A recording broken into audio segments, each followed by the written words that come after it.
dirtiest word out there was hypertrophy.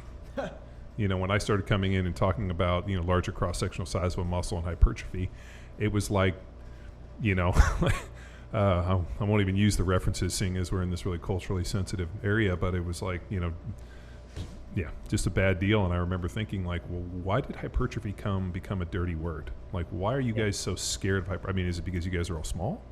Well, it was trying to be counterculture, right? Because you're competing with like bodybuilding programs, you're competing with endurance programs, so it was the us versus them. So you had to draw the line and say, no.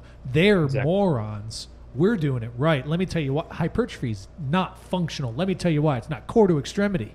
And going back to the self-serving definition, that within that framework and the course, it just didn't fit the narrative. So you blacklist it, whoop its ass, right? Yep. Yeah, that's eloquently stated. They pushed up against who's wrong and who's right in your thought, and they didn't even allow people to think. That was me. Like, man, that's the perfect way to get information across, right? That we don't need you to take the extra steps to think about those things, and we don't want you to, right? We need you to say this, right? And so that was a very lazy, easy system for implementation. And of course, scale and economy, perfect timing, it all works out well. By the way, John, I changed my language over time to motor control and volume, and it honestly works a little bit better. I just knew that hypertrophy was too hard for people to handle. So I just actually, we're just doing lots of reps and we're just building great patterns of movement. They're like, oh yeah, we're behind that. I was like, okay, well, why are you doing press singles for everyone today?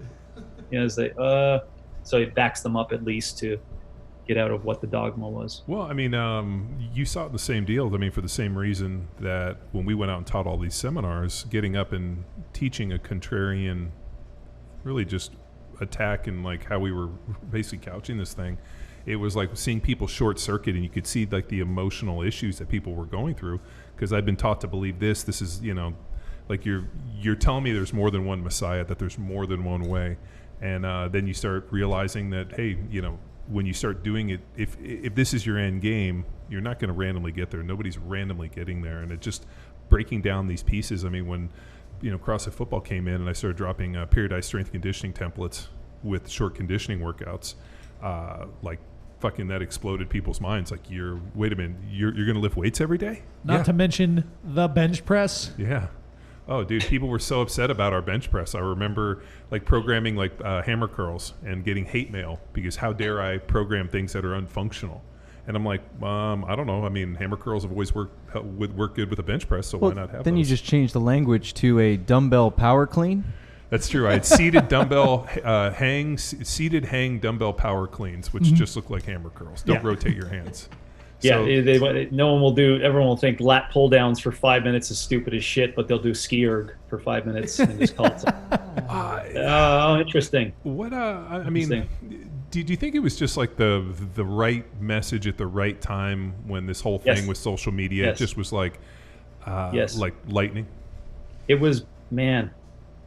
Hopefully someone writes a great story about it with a good tone, right? Just on like the fitness. We do need a new book. We do need a new book on fitness transformation for 30 years. We do, because that story will be a couple of chapters, because they leaned up against a perfect timing, right? Where everyone at the end of the 90s were like, we fucking got this in science, right? Like we got fucking muscle fatigue. We got VO2 max. Like we're on to bigger and better things, changing cancer, improving all these fucking things, right?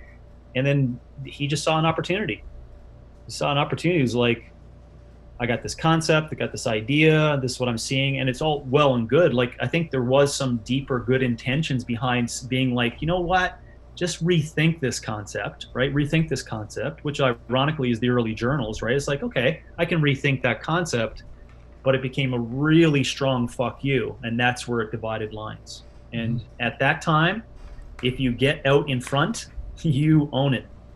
And they got out in front with the concept, and then just started piling on evidence of high intensity models, and fucking just, it was a shit show with so much information shared.